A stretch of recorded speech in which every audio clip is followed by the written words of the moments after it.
سلام به همگی، من بهراد هستم از کانال ایکس باکس من و امروز اومدیم با هم یاد بگیریم که چطوری ایکس باکسمون رو به گوشی متصل کنیم. خب برای این کار اول باید برنامه ایکس باکس اپ رو دانلود کنید.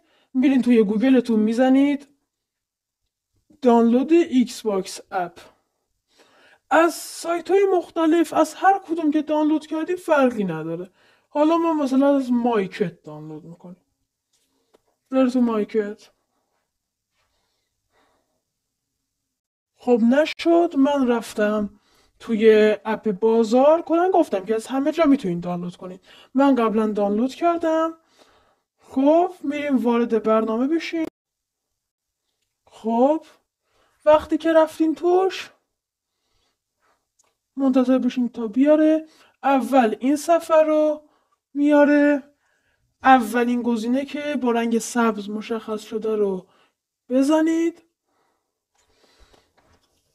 تا بره که کنسول شما رو پیدا کنه. اول ایمیلی که روی کنسولتون رو میخواد. من ایمیل رو بدم. بعدی حالا میگه رمز عبور.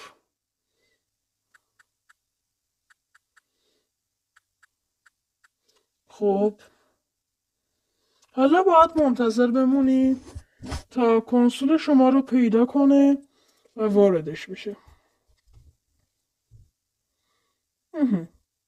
خب الان اکانت منو پیدا کرد.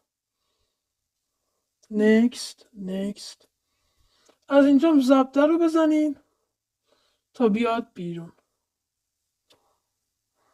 خب